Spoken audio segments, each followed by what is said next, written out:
buenas noches, Gran Canaria. Bienvenidos, bienvenidas a este espacio, el espacio en persona. Les recordamos que nos pueden escuchar a través de la radio, Sur Radio, la 94.8 de la frecuencia modulada y, como no, también a través de Canal 13, rtvc.com. Hoy vamos a hablar de las sucesiones y diversos aspectos de la herencia y para ello tenemos a nuestro letrado París. Muy buenas noches, gracias. Buenas noches, Marian, gracias. Gracias por estar aquí. París, cuando hablamos de derecho de sucesiones, ¿a qué nos referimos?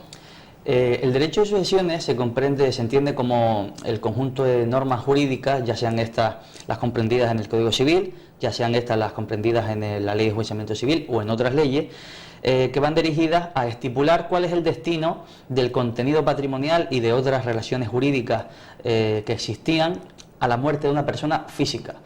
¿El destino cuál es? Bueno, pues el destino suele ser el de los sucesores, ya sean estos herederos o legatarios, y también el de los acreedores que tenían todavía créditos pendientes con la persona que ha fallecido. Recalqué esto de persona física porque, como sabes, en nuestro ordenamiento jurídico tenemos personas físicas, igual que en otros muchos ordenamientos jurídicos, personas físicas y personas jurídicas. Los que son susceptibles de morir, propiamente dicha, no son las personas jurídicas, son solamente las personas físicas. Y bueno, en materia de disolución de empresas o de fusión o de concurso de acreedores, pues tenemos que ir a otra serie de normativas que se encuentran comprendidas en la rama mercantil. Pero esto es un derecho intrínseco a la persona y a su contenido patrimonial y sus relaciones jurídicas. En el tema de la herencia, ¿qué se entiende por la herencia? Y en la herencia también heredas lo bueno y lo malo, ¿no? O sea, sí.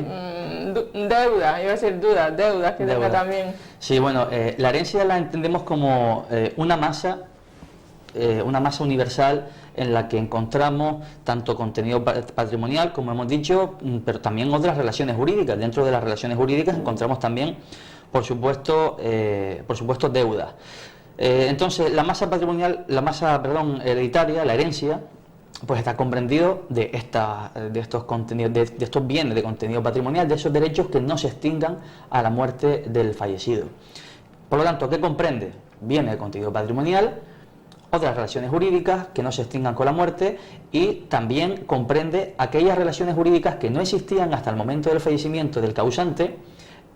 Para que me entiendan la gente que no domina la jerga jurídica, el causante es el fallecido, y que nacen una vez fallece este, como por ejemplo las cargas que contiene la herencia, y que nacen una vez se protocolizan los testamentos. ¿Qué no comprende la herencia? ¿Qué es imposible que esté dentro de la masa hereditaria? Pues no puede estar nunca dentro de la masa hereditaria, por ejemplo, derechos reales que se extinguen a la muerte de la persona, como por ejemplo el derecho de uso de habitación, el derecho de habitación. Tampoco contratos personalísimos no persisten más allá de la muerte porque son inherentes a la persona, y tampoco cuestiones relativas al estado civil de las personas. La condición de hijo o de cónyuge pues no se transmite. Otro tema importante, ¿qué se puede transmitir mediante testamento y qué no? Bueno, pues lo que se puede transmitir mediante testamento son todas aquellas cuestiones jurídicas de las que podía disponer el testador antes de protocolizar el testamento. Muchas veces, Pari, escuchamos hablar de heredero y legatario. ¿Qué diferencia hay entre los dos? Bien, hay que hacer un matiz, o un pequeño paréntesis, y es que el derecho de sucesiones es muy amplio y abarca muchísimos matices, muchísimos conceptos, muchísimas puntualizaciones que son imposibles de explicar en 40 minutos porque, bueno, se dan en un año en la facultad, después en otro año en la escuela de práctica, es decir, que la formación en materia de sucesiones puede ser muy larga. Pero sí podemos explicar brevemente cuál es la diferencia. Vamos a ver. Cuando uno redacta un testamento, puede instituir o herederos o legatarios. Los legatarios son aquellas personas a las que el testador en el testamento le ha dejado una cosa en concreto, un coche o una casa o un terreno, pero algo concreto. Es decir, suceden a título particular, suceden en cosas concretas o en derechos concretos. Ahora bien, el heredero sucede a título universal. Los herederos, los coherederos, no saben qué es lo que les va a corresponder disfrutar a título exclusivo y personal hasta que no se realiza lo que llamamos la partición de la herencia y de lo que hablaremos más tarde. Un legatario podría ser, por ejemplo, una persona mayor, la está cuidando un cuidador o una cuidadora y le deja a lo mejor su coche a esa persona. Sí. Sería un... Eso es un legado, sí, pero no en función, o sea, el legatario no es legatario en función de quién es, sino en función de qué recibe. ¿Qué recibe? Si recibe una cosa concreta, eres un legatario. Es más, hay mucha gente que tiene la equívoca percepción de que los legados siempre suelen ser cosas pequeñitas o poco patrimonio o pocos derechos en función al grueso de la herencia, pero en realidad no es así, porque vamos a poner un caso práctico. Yo tengo 100 coches, es mi patrimonio, y tengo 3 hijos. Bueno, pues yo pongo en mi testamento el 40% de los coches se los doy a mis hijos Raúl y Raquel, por ejemplo, en partes iguales. Y los otros 60 coches, y señalo cada uno de esos coches, se los dejo a mi hijo favorito, porque lo quiero ser así, que es Ramón. Bueno, pues Ramón es legatario y sin embargo va a tener más patrimonio al final que los otros dos que son herederos. Entonces, algunas de las otras diferencias pues son, en primer lugar, que el legatario no responde de las deudas, porque recibe una cosa concreta que ya tú sabes que está libre de carga cuando la recibe. Pero aparte, los herederos sí, ¿no? Los herederos hasta que no acepten la herencia y se haga la partición, bueno, ellos aceptarán la herencia sí. Y aceptando la herencia están aceptando también, pueden aceptar deuda. Sí. Exacto. Otra de las diferencias es que los herederos tienen que aceptar expresamente la herencia, a los legatarios, los legatarios ¿no puede renunciar a la herencia un heredero? Puede renunciar, puede repudiar la herencia. Bien, y otra de las diferencias es que el heredero colaciona y el legatario no colaciona. Luego ya explicaremos también qué significa esta figura jurídica. ¿Quiénes pueden suceder? Suceder en materia de herencia. Sí, heredar, ¿no? Suceder es heredar, efectivamente. Entonces, bueno, pues dice el artículo 744, tengo por aquí la chuleta. Dice que pueden heredar por testamento o por sucesión ab intestato, es decir, aún no existiendo testamento, todas las personas que no estén incapacitadas por ley. Pero esto no significa que una persona que esté incapacitada no pueda ser beneficiario de una herencia. Significa simplemente que no tiene la capacidad de aceptar esa herencia, de administrar esa herencia, que lo hará en su caso un representante, un tutor, un curador, etcétera. También pueden percibir o pueden suceder en materia de herencia pues las personas jurídicas, tal y como dice el artículo 746. Entonces, bueno, más bien habría que decir quién no puede suceder, y la ley dice básicamente que no pueden suceder ni criaturas abortivas ni aquellas personas jurídicas que estén prohibidas por ley. Fuera de este espectro de prohibición que contempla la ley, pues en principio puede heredar cualquier persona. Cualquier persona, sí. ¿Se puede estar a favor de quien no ha nacido aún, Pari? Sí, sí se puede. El derecho contempla la posibilidad de que los llamados nasciturus, que son los concebidos pero aún no nacidos, puedan ser objeto de... Bueno, objeto no, puedan suceder, efectivamente. Lo que pasa es que, claro, en nuestro ordenamiento jurídico tenemos una capacidad jurídica que se tiene desde que nacemos, pero sin embargo la capacidad de obrar pues la vamos adquiriendo poco a poco con el tiempo. Cuando cumplimos 18 años, pues ya tenemos la posibilidad de hacer cosas como aceptar una herencia. Hasta entonces, los padres van a ser los administradores de esa herencia, e incluso si se ha instituido como heredero a un concebido pero no nacido, fallece el causante, es decir, el testador, y por ejemplo el día después fallece el hijo, o sea, el hijo no, la persona que está por nacer, pues serían sus padres los que consolidarían ese derecho. Otro tema importante, ¿cuál es el procedimiento desde que el testador muere hasta que los herederos adquieren los bienes de la herencia? ¿Esa herencia caduca? Por ejemplo, imagínate una persona que ha fallecido hace 25 años y todavía los herederos no, por X o por B, todavía no han aceptado la herencia. No han aceptado la herencia, están a lo mejor con líos, con problemas que no se habla con la otra.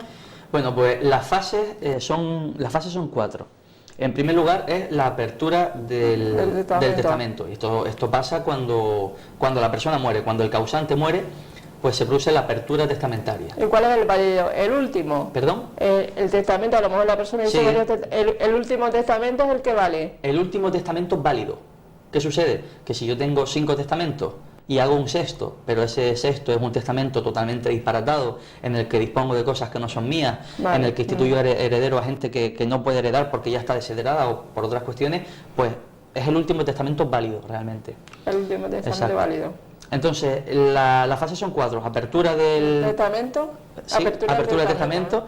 La segunda fase es la fase llamada de vocación, que es la fase en la que se llama a los herederos, ya sea bien porque están contemplados en el testamento, bien sea porque se ha abierto una sucesión ad intestato o no testamentaria, para que decidan si quieren aceptar o repudiar la herencia. La tercera fase es la fase de la denominada delación. La delación es el acto de aceptar o repudiar la herencia propiamente dicho. Y después está la adquisición. Pero déjame hacer un matiz, y es el siguiente.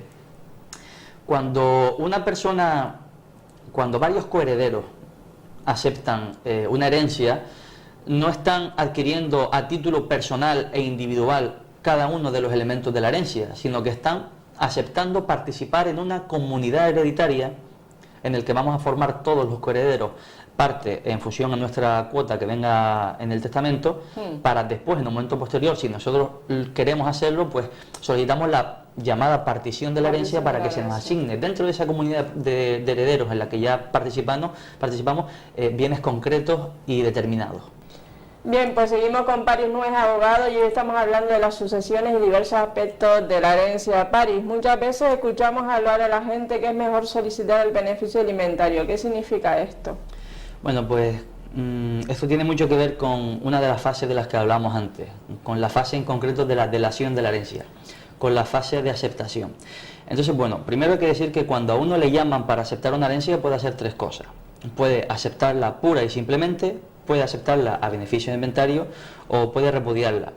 Con respecto a esto último no hay ningún problema, es tan sencillo como ir, manifestar que no quieres saber nada de la herencia, te vas a tu casa igual que habías ido.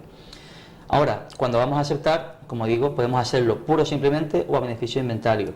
El artículo 998 del Código Civil establece que la herencia se aceptará o pura simplemente o a beneficio de inventario. Y después el artículo 1010 del mismo cuerpo legal del Código Civil establece que todo heredero podrá solicitar el beneficio de inventario, incluso aunque el testador lo haya prohibido en su testamento. Es decir, si el testador le da por poner que no se puede solicitar el beneficio de inventario, esa cláusula se tendrá por no hecha.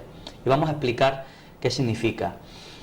Si aceptamos pura y simplemente, estamos aceptando lo que nos corresponda de herencia sin saber qué es lo que hay realmente dentro de esa herencia. Antes decíamos que dentro de la herencia se contemplan bienes de contenido patrimonial, pero también relaciones jurídicas transmisibles como pueden ser las deudas que queden pendientes. Por lo tanto, si nosotros aceptamos sin beneficio de inventario, el patrimonio que nos correspondía a nosotros de la herencia se funde con el nuestro y sucede lo que se denomina confusión patrimonial.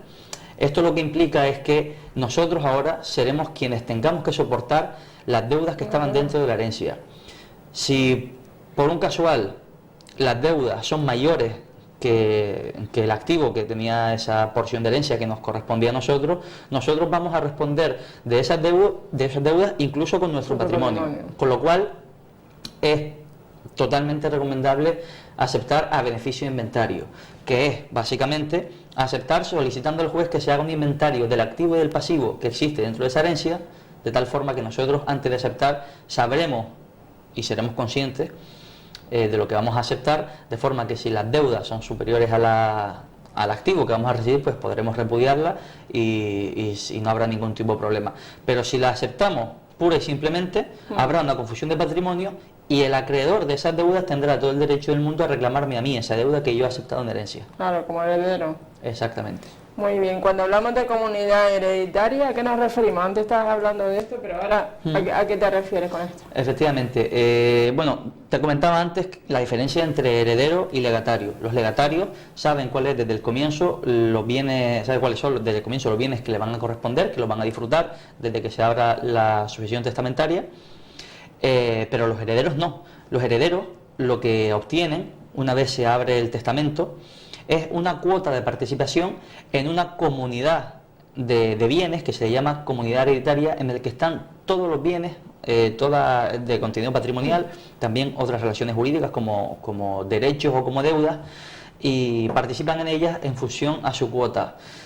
Por lo tanto es algo así como una cosa común de la que disfrutan los coherederos, porque es una condición que se da única y exclusivamente por lógica cuando existe más de un heredero, hasta que alguno de los herederos solicita la partición de la herencia. Cuando llegue ese momento, pues a cada uno se le adjudicará una serie de lotes que comprenderán derechos, bienes patrimoniales y deudas, para que cada uno los disfrute. Bueno, las deudas no se disfrutarán tanto, ¿no? Pero sí, para que cada uno se haga cargo de todo esto, ¿no?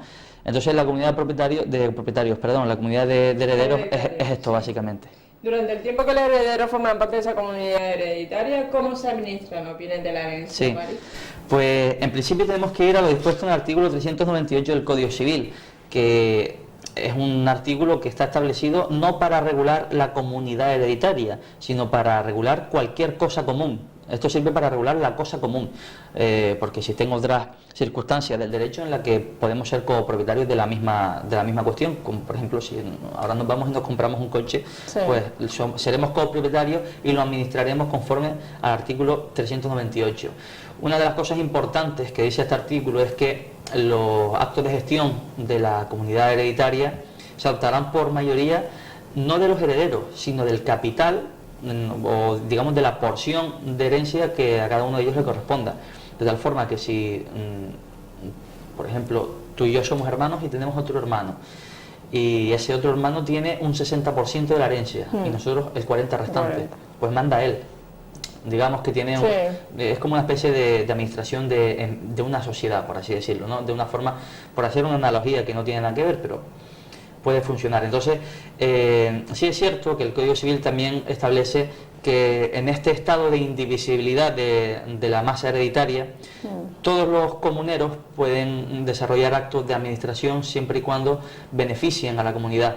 E incluso también se pueden usar los bienes y disfrutar los bienes de esa masa hereditaria en la que estamos en copropiedad, siempre y cuando los frutos y rentas que se obtengan de ese uso y disfruto se distribuyan entre los coherederos.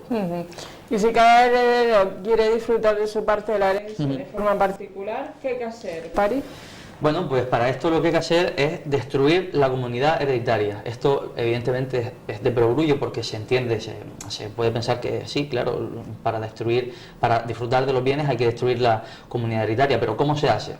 Pues esto se hace, y esto lo legitima además el artículo 1051 del Código Civil, que establece que ningún comunero podrá estar obligado a permanecer en la indivisibilidad de esa masa patrimonial. Por lo tanto, le faculta a cualquiera de los coherederos o a cualquiera de los cesionarios que hayan adquirido una cuota de un heredero a solicitar la partición, la denominada partición de la herencia, que supone una serie es un procedimiento mediante el cual solicitamos al juez que se lleven a cabo una serie de actos de los que luego también hablaremos, con el resultado de que al final cada uno de nosotros, los coherederos, pues podamos disfrutar de un bien en exclusiva y en única propiedad, por así decirlo. ¿Cuáles son las partes de la herencia? Pues mira, las partes de la herencia hay tres partes. Vamos a imaginarnos un círculo y dentro de ese círculo vamos a imaginar que está troceado en tres partes exactamente iguales, de 33,33% periódicos cada una. Entonces las tres partes son, vamos a ponerle nombre, una la legítima, que es la más importante, mejora, es otra de las partes, y la otra, el restante es la de libre disposición. La legítima, ¿qué particularidad tiene? Pues la particularidad que tiene la legítima es que el testador está obligado a reservar ese tercio a los llamados herederos legitimarios, que se le llama. Esta parte de legítima estricta es un tercio que va dirigido a los hijos normalmente. Entonces, imaginemos que somos 4 hijos de un matrimonio y fallecen los testadores, los padres. Nuestros padres fallecen y en el testamento dice que la herencia es para los hijos a partes iguales. Pues muy bien, en este caso en realidad no habría problema. El problema es cuando los padres quieren dar más a unos que a otros. Entonces, exactamente, en ese caso tenemos que tener en cuenta que la legítima, si somos 4 hermanos, de ese tercio de legítima, a mí sí o sí, por fuerza, incluso aunque mi padre no quiera, me va a tocar un cuarto. Un cuarto de ese tercio. Y a cada uno de mis hermanos lo mismo, mínimo. Y después tenemos el tercio de mejora. El tercio de mejora sirve para, como su nombre indica, mejorar ¿a quiénes? A los descendientes. Es un tercio que podemos dejar única y exclusivamente a hijos y a otros descendientes, pero no se lo podemos dejar a cualquier persona. Y después tenemos el tercio de libre disposición, que ahora sí, este sí se lo podemos dejar a cualquier persona, como su nombre indica. No hace falta que sea familia, ¿no? Entonces, nada, se lo puedes dejar a tu vecino, se lo puedes dejar a una persona jurídica, a una ONG. Sí, exactamente. A una ONG se le puede dejar también, sin problema. Vale, sí. Vale.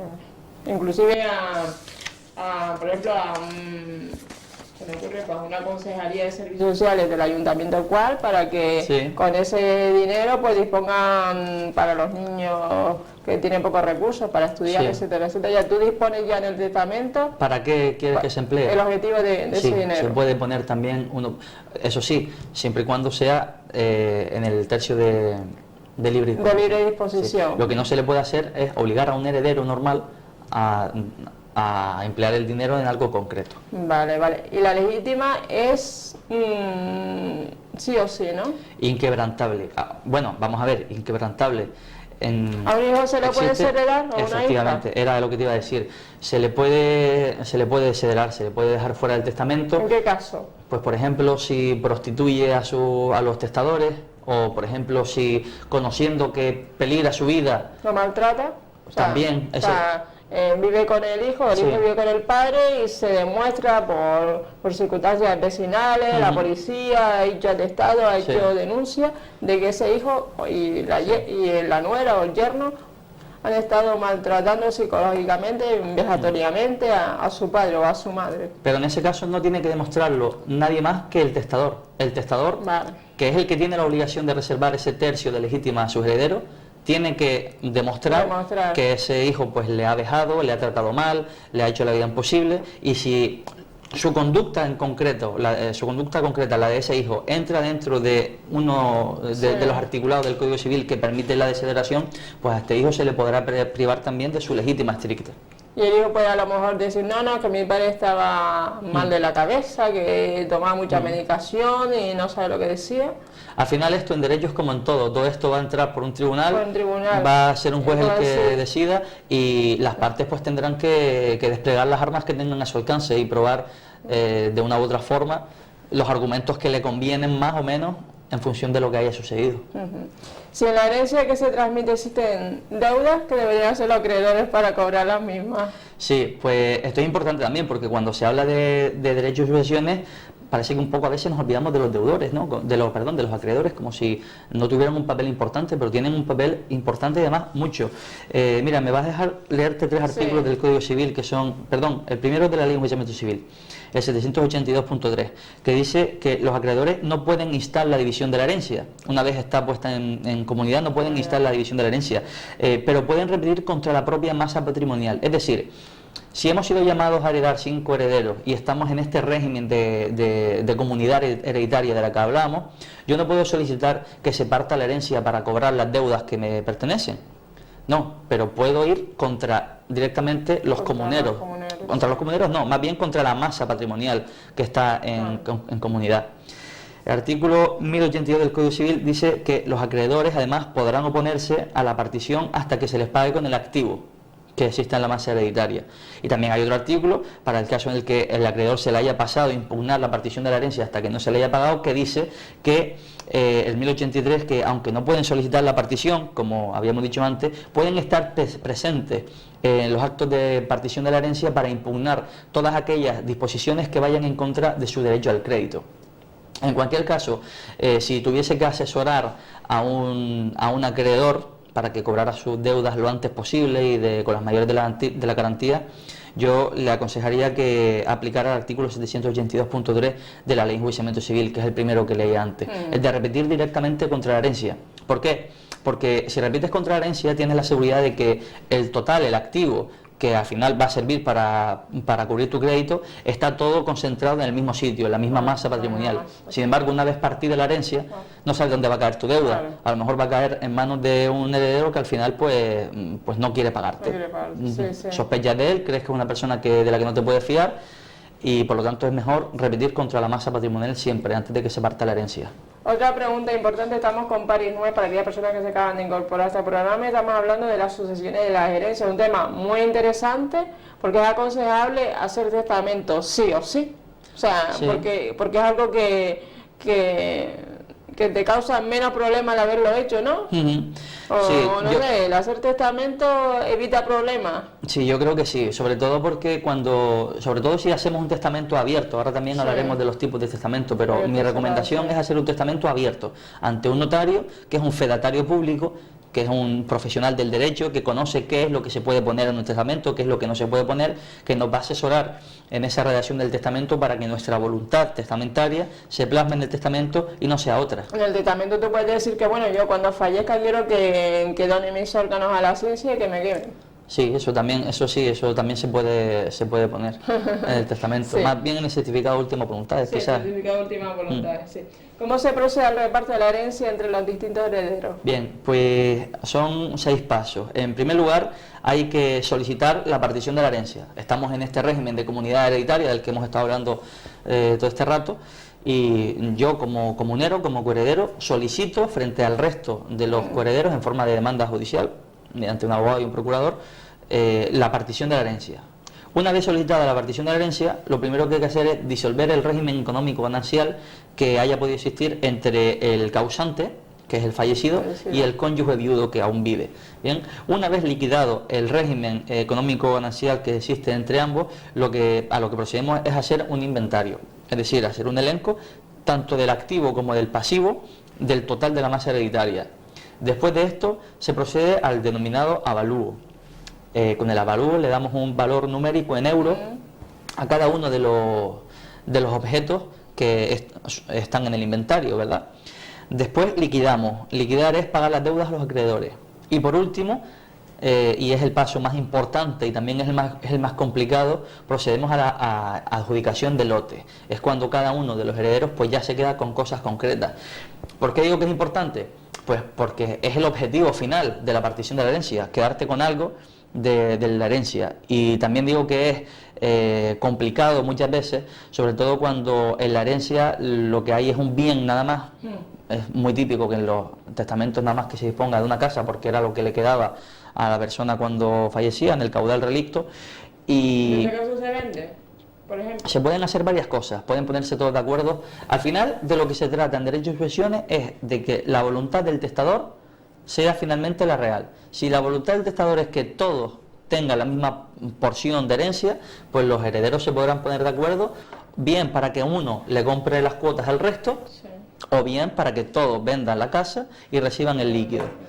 Y de otra forma, si existen, por ejemplo, muchos bienes, pues yo a lo mejor me voy a quedar con menos bienes que cuestan más y otro hermano se va a quedar con más bienes que cuestan menos. Al final de lo que se trata es un poco de compensar de un lado y de otro. Sí, o sea que en el tema de la herencia, en definitiva, los herederos, lo que se trata es que cada uno reciba lo suyo y no haya unos más y otros menos. Exacto. O sea, que no haya descompensación, ¿no? Exacto. Pero descompensación puede haber si Si está establecido en el testamento. Vale. Pero no a la hora de hacer el reparto de la herencia, ¿no? No, a la hora de hacer el reparto de la herencia se trata de intentar hacer el reparto de forma de que todos tengamos lo que dice en el testamento. Y por ejemplo, si un heredero, pues yo qué sé, hace 40 años se fue para Venezuela y no tenemos... ¿Y cómo te pones en contacto con ese heredero? Porque a lo mejor no tenía hijos ni mujer y no sabemos si está fallecido, si no está fallecido. Bueno, en ese caso, si es totalmente imposible contactar con él y con sus descendientes, A través de la embajada, a través de... si no contactamos con él, si hemos exprimido todos los medios habidos y por haber y no hemos contactado con él, en ese caso su porción acrece al resto en la proporción, en la misma proporción. Pero para eso hay un plazo de tiempo límite para averiguar si ese heredero vive o no vive, tiene hijos o no. No, bueno, el procedimiento, vamos a ver, partimos de la base de que para partir la herencia no hay plazo. El plazo. Podemos permanecer en copropiedad todo el tiempo que queramos, pero si presentamos una demanda de división judicial de la herencia y la otra parte no comparece como interesado, se le ha notificado en su casa, se le han puesto edicto, pues ya se han exprimido todos los medios que existen en nuestra ley para notificar a una persona. ¿Cómo se reparte una herencia, Pari? ¿Cómo se reparte una herencia? Bueno, pues la O herencia... sea, ¿quién establece ese reparto? Bien, pues hay varias fórmulas. Lo normal es que se haga por un contador partidor, y este contador partidor pues, puede ser el judicial o puede ser puesto, puede ser el que determine el propio testador en el testamento, por ejemplo. O sea, un testador puede decir, del reparto se va a encargar, pues por ejemplo, mi abogado, que es una persona que siempre está conmigo y que es una persona que entiende mis preocupaciones. Pero es de la albacea. El albacea es otra Vale, figura vale. distinta en realidad. Entonces el contador partidor se encarga De repartir. Cuando llega este momento, repartir. Exacto. Vale. ¿Qué nos puede contar sobre la colación en derecho de sucesiones? Bien, antes decíamos que la legítima es imposible que se pueda perjudicar. Pero la legítima no se puede perjudicar ni en el testamento ni antes de haber redactado el testamento. ¿Por qué digo esto? Porque si yo en vida dono a uno de mis hijos tanto que perjudico la legítima del resto, esas donaciones que yo he hecho en vida, en el momento de abrir el testamento, se traen a colación, es decir, se suman a la masa patrimonial para hacer los cálculos. Y si con esa legítima hemos perjudicado, si con esas donaciones hemos perjudicado la legítima de uno de los herederos o de los herederos en general, pues tendremos que pagarles incluso para indemnizarles porque es que se ha hecho algo que no se podía hacer en vida. Bien, eso es la colación. Igualmente, si alguien ha perjudicado nuestra legítima, pues nos tendrá que pagar. Es decir, al fin y al cabo, en derecho de sucesiones se intenta eso. Pero por regla general el testamento se hace cuando la persona fallece, ¿no? O sea, Sí. o hay gente que a lo mejor antes de morirse ya le deja la herencia a sus hijos y todavía ese señor no ha muerto. Hombre, dejar la herencia en vida es una forma de hablar. Es una forma de hablar, es decir, el testamento lógicamente se abre cuando la persona fallece. Cuando la persona fallece es cuando se protocoliza el testamento, que es como se le llama, y cuando se llevan a cabo todas las operaciones de las que hemos estado hablando. Pero ¿qué sucede? Que el testador, el día antes de morir, pudo haber tenido la idea de dejarme a mí, pues por ejemplo, toda la herencia, ¿no? Y no, yo te la dono en vida, ¿no? Las donaciones se pueden hacer. Bien, imaginemos este caso extremo, que realmente suele ser suele ser pues una casa que le regalaron a uno de los hijos porque, no sé, por un regalo personal o por lo que sea. Entonces es ahí cuando se traen a colación esos bienes que se dieron en vida, un poco para decir a esta persona, oye, que es que tú te has llevado una casa que no es poco y eso perjudica nuestra legítima, porque si lo miramos en perspectiva, a lo mejor los otros se llevan pues un mueble cada uno. Y habiendo contabilizado esa casa dentro del total del caudal relicto, es indiscutible que a cada uno de los hijos pues le hubiese correspondido más. Otra pregunta, lo normal es que la herencia se transmite por testamento. ¿Qué tipo de testamento que existe? ¿Abierto, cerrado? Sí, abierto, cerrado y el hológrafo. Y bueno, después Hológrafo. existen otros testamentos que son testamentos especiales, como son el marítimo, el militar, bueno, pues que son menos... Sí, porque están ellos en situaciones especiales, a lo mejor, etcétera, sí. Pero bueno, creo que lo que le interesa quizás a la gente más son los tres primeros testamentos. El abierto, el cerrado y el hológrafo. El testamento abierto es, según mi opinión, el más recomendable, El abierto. el que más seguridad jurídica da y el que menos problemas va a traer en un futuro. ¿Y en qué momento hay que hacer testamento? Eso- O sea, ¿en qué momento tú como abogado recomendarías a quien nos esté escuchando, nos esté viendo, cuándo hay que hacer testamento? Esto quizás está más bien al arbitrio de cada uno, ¿no? Pero yo considero que cuando uno empiece a poseer cosas en su vida, ¿no? A lo mejor tengo trabajo y me hipoteco para comprar una casa, pues ya a lo mejor deberías prever a quién le quieres dejar esa casa. Cuando una persona empieza a tener bastante contenido patrimonial, pues estaría bien hacer esos Y primeros las personas testamentos. que viven en la ciudad, a lo mejor son a lo mejor más, no descuidadas, sino lo dejan para después que las personas a lo mejor de campo. Sí. No sé, es que he oído más a lo mejor que las personas de campo, ¿no? No quiero decir que las personas de ciudad no lo hagan, sino que a lo mejor es una costumbre más de hacer ya testamento, Sí. tener todo atado, la gente que vive en los campos o no. O Pues, hay de todo. la verdad es que no lo sé, porque son quizás cuestiones ya más personales de cada uno, que sí es verdad que la gente del campo suele tener más apego a este tipo de cuestiones y tal, pero no lo sé, la verdad. Sí, por el Eso ya tema se escapa del ámbito del derecho. Se escapa del ámbito del derecho. Pero lo que está claro que la ciudadanía tiene que hacer testamento para evitar Sí. lo que decíamos antes, problemas mayores que un testamento en sí Si no tiene problemas, pues en un momento pues se reparte la herencia y ya está, no hay que ir ni a tribunales ni nada, por eso entonces sí. Claro. Entonces, bueno, pues como te decía, testamentos, 3 tipos de testamentos, el abierto, cerrado, hológrafo. El abierto ante notario, con 2 testigos, y con 2 testigos que son testigos de lo que se está haciendo ahí, y otros 2 testigos que demuestran la capacidad del testador, que bueno, pueden ser esos 2 mismos testigos, pero que cumplen esa función. Entonces, bueno, se le dice al notario qué es lo que se quiere reflejar en ese testamento, el testamento lo recoge, lo lee en voz alta para asegurarse de que la persona está conforme con lo que está escrito en el testamento, y si está conforme, pues se firma, y ya hay testamento, y ya está además elevado a público. Después, el testamento cerrado es un testamento, pues por así decirlo, es un testamento secreto. Nosotros no tenemos el testamento publicado ni nada, sino que simplemente, o sea, el testamento no lo tenemos en una estantería en nuestra casa como lo puede tener cualquier persona. ¿El cerrado no? El cerrado no. El abierto sí, ¿no? El abierto sí, bueno, lo normal es que toda la gente tenga sus testamentos en casa, al que poder acudir en cualquier momento. El testamento cerrado lo que busca es una cierta confidencialidad hasta que llegue el momento de la muerte del causante. Entonces, en el testamento cerrado, fíjate que no se dice, o sea, no se tiene el testamento, se protocoliza un pliego en el que se dice dónde está el testamento, quién lo tiene, y una vez fallecido, esa persona que conserve el testamento, pues se dirige a los familiares o los familiares a ellos para protocolizar el testamento, pero hasta ese momento nadie sabe qué es lo que hay ahí dentro. Y después está el testamento hológrafo, que sin ningún tipo de duda es el menos recomendable de todos, que es un testamento en el que está escrito a puño y letra por el testador, y bueno, en el que no participa el notario, con lo cual pueden haber una serie de no tiene validez, ¿no? O sea, no, sí, validez sí tiene. ¿jurídica? Sí, tiene incluso validez jurídica porque está recogida como testamento, como posible tipo de testamento a otorgar. Pero lo redacta Lo redacta, sí, tiene que ser redactado a mano por el testador, firmado en cada una de las páginas, para que cuando él se muera pues se protocolice. El problema que tiene, ¿cuál es? Pues que un señor escribiendo su testamento a mano puede poner cualquier cosa, puede poner incluso cosas que son ilegales. Puede, por ejemplo, disponer de, pues lego a mi hijo la estatua del oso y el madroño de la Puerta del Sol. No se puede, no es tuya.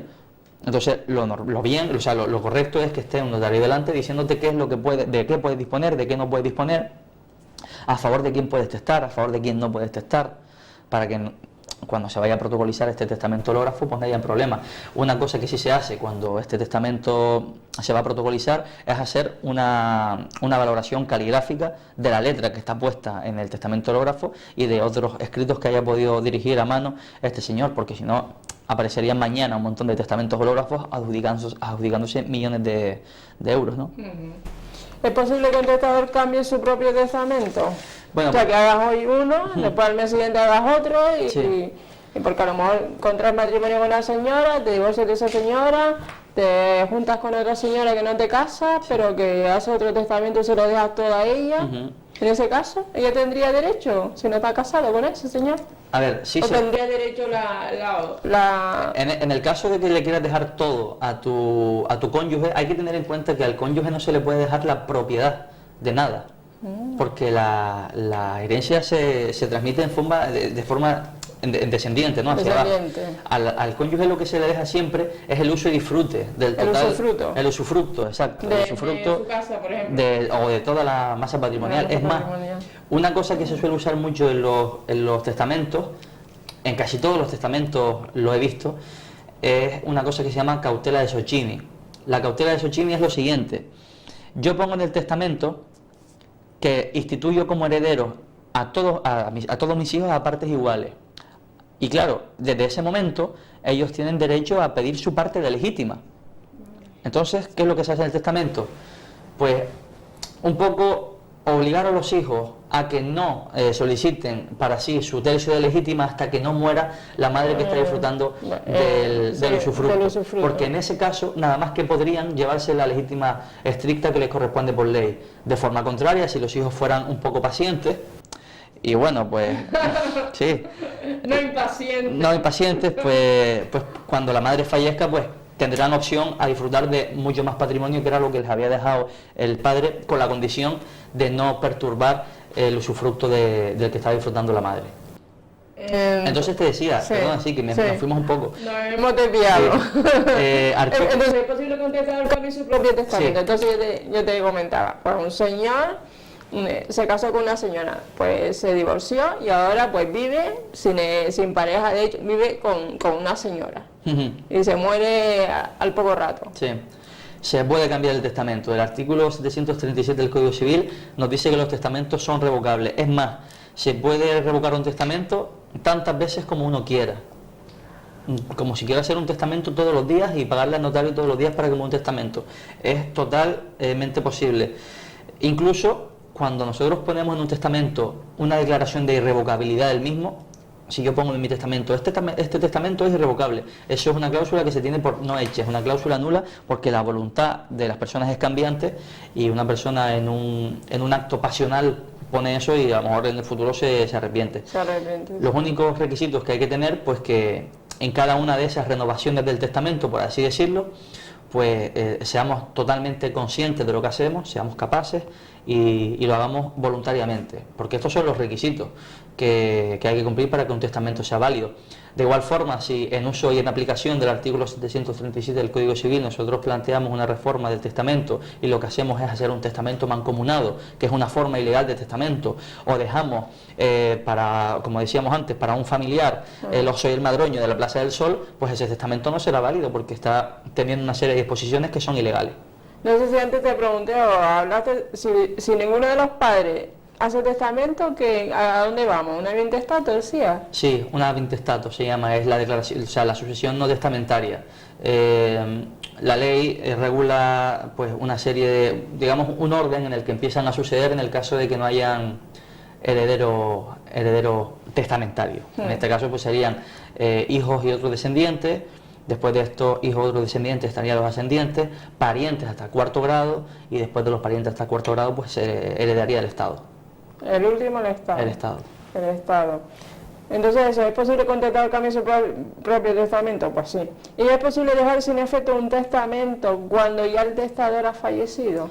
Es posible, desde el punto de vista jurídico, pero también es una cosa que yo no he visto nunca. Yo no he conocido nunca el caso en el que un testamento, a lo mejor otros compañeros de profesión que tengan más experiencia, pues sí lo han visto. Yo de momento no lo he visto. Si el testamento contraviene las normas del derecho, por ejemplo, pensemos que es un testamento cerrado en el que el notario pues no advirtió bien al protocolizarse que eso no se podía hacer o lo que sea, pues un testamento cerrado, cuando se abre se descubre que ese testamento es un desastre jurídicamente hablando. Pues bueno, pues en ese caso pues se puede anular el testamento, por ejemplo. Estamos llamando a personas que no pueden heredar. En ese caso, cuando una vez ya el testamento, o sea, ya el señor ha fallecido, ya es un testamento que es inválido, pues se puede impugnar el mismo, y quienes tienen la legitimidad de impugnar ese testamento son las personas que se ven perjudicados precisamente porque ese testamento pues es ilegal, por así decirlo. Y si uno de los hijos tiene una discapacidad mental, ¿siempre se nombra a uno de los hermanos tutor o el juzgado nombra a un representante para que ese niño o esa niña recoja esa herencia y no sea engañado por los hermanos o por los cónyuges de los hermanos o algo así? No siempre se pone a alguno de los hermanos, es más, es aconsejable que no sea un hermano porque los hermanos al fin y al cabo también son parte interesada en ese proceso de división de la herencia. Entonces, si no tiene ya un tutor anterior, pues lo normal es que el juzgado le ponga un representante para que le asista en ese procedimiento, claro. Y en cualquier caso, cada una de las partes en un procedimiento de división judicial de la herencia es recomendable que tenga también a su propio abogado, porque va a velar por sus intereses y va a asegurarse de que en cada uno de los trámites que se gestionen en el procedimiento pues se llevan a cabo con la máxima diligencia y sin saltarse la ley. Ya para ir finalizando, París, ¿qué sucede si uno fallece sin dejar testamento? Sí, es de lo que hablamos. El artículo 807 dice que se procede al denominado ab intestato, que es la sucesión no testamentaria. Y bueno, pues suceden en el orden que habíamos dicho antes: hijos y descendientes, después otros ascendientes, familiares hasta el cuarto grado, cónyuge viudo está por medio, que en este caso sí podría aceptar herencia, después parientes hasta el cuarto grado. Cuando hablas de cónyuge es casado, o sea, no es... No, la jurisprudencia admite pareja de hecho como análoga, como relación de análoga efectividad a la del concubinato, el casarse. Vale. Y si es una pareja homosexual, realmente si no están casados, bueno, la pareja de hecho sí están reconocidos desde el punto de vista para recibir herencias y todo, entonces. Sí, bueno, y... No hay ningún sí, problema. No, y si están casados civilmente, pues lo mismo. Lo mismo, sí. Exacto.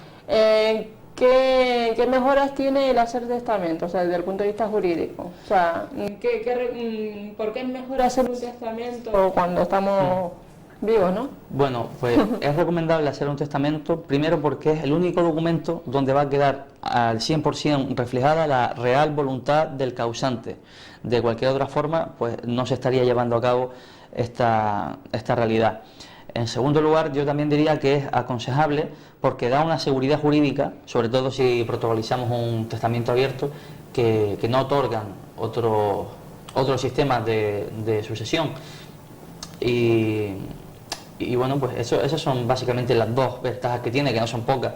Pues que te vas a asegurar de que lo que tú quieres lo vas a reflejar en ese testamento y es lo que va a suceder. Y en segundo lugar va a haber una seguridad jurídica importante. Porque antes no se hacía testamento, ¿no? O sea, realmente, o el testamento es una cosa que siempre se ha dicho. No, los testamentos vienen de muy atrás en el tiempo, del derecho romano. Lo que se ha cambiado es quizás un poco la forma en la que se han hecho los testamentos, también los usos y costumbres de la sociedad en cada una de las etapas, pues han hecho que los testamentos sean de una forma o de otra forma.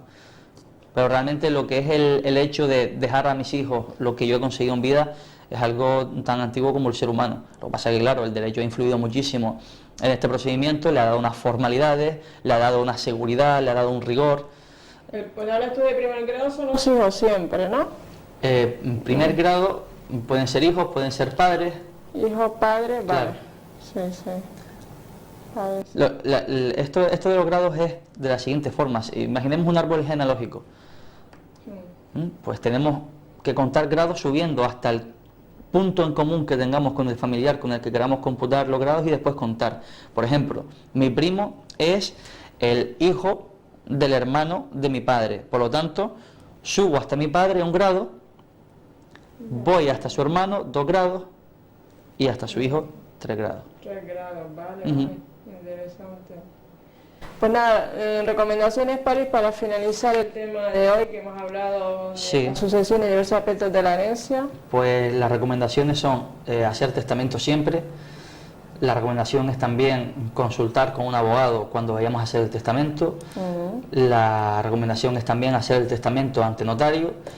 Y nada más, creo que guardando esas 3 cautelas, esos 3 puntos, nos vamos a asegurar de que nuestra voluntad se va a ver reflejada en un testamento que se va a protocolizar conforme a derecho, con todas las garantías, y que de esa forma nuestra voluntad se va a hacer realidad.